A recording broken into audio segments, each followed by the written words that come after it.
కూటమి పాలనలో ఆర్థిక విధ్వంసం స్పష్టంగా కనిపిస్తోంది. ఓవైపు బడ్జెట్ అంచనాలను దాటి అప్పులు, మరోవైపు రెవెన్యూ రాబడులు తగ్గిపోవడం ఆందోళన కలిగిస్తోంది. రెవెన్యూ రాబడులు తగ్గడం అంటే రాష్ట్రం ఆర్థికంగా దిగజారిపోతోందని స్పష్టమవుతోంది.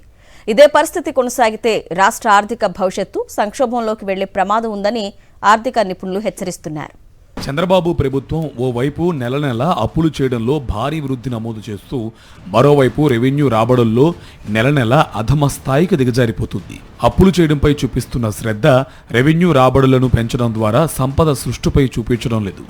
ప్రస్తుత ఆర్థిక ఏడాది ఫిబ్రవరి నాటికే బడ్జెట్ అంచనాలను మించి అప్పులు చేసినట్టు కాగ్ నివేదిక స్పష్టం చేసింది. ప్రస్తుత ఆర్థిక ఏడాది అంటే మార్చి ఆఖరు 79,928 కోట్ల అప్పు చేయనున్నట్టు బడ్జెట్ అంచనాల్లో పేర్కొనగా ఫిబ్రవరి నాటికే ఏకంగా 93,393 కోట్ల అప్పు చేసింది. అంటే బడ్జెట్ అంచనాలను మించి 14,467 కోట్లు అప్పు చేసింది. మరోపక్క రెవెన్యూ రాబడుల విషయంలో చంద్రబాబు ప్రభుత్వం తిరోగమనంలో పయనిస్తోంది.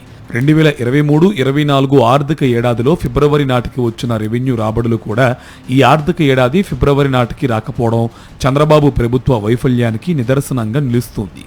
రెవెన్యూ రాబడులు 2023-24 ఆర్థిక ఏడాది ఫిబ్రవరి నాటికి 1,52,820 కోట్లు కాగా ప్రస్తుత ఆర్థిక ఏడాది 1,49,546 కోట్లు మాత్రమే వచ్చాయి. అంటే రెవెన్యూ రాబడుల్లో 3,274 కోట్లు తగ్గిపోయాయి.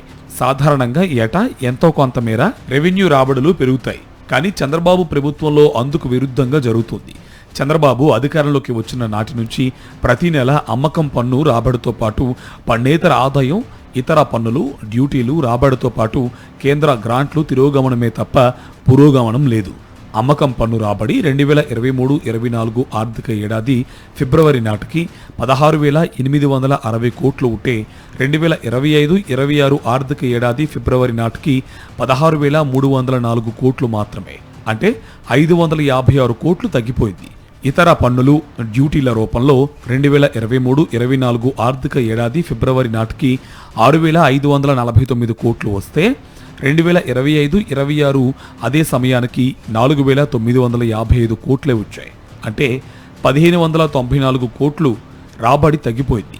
పన్నేతర రాబడి 2023-24 ఫిబ్రవరి నాటికి 6,740 కోట్లు వస్తే 2025-26 ఫిబ్రవరి నాటికి 5,067 కోట్లే వచ్చాయి. 1,673 కోట్లు రాబడి తగ్గిపోయింది.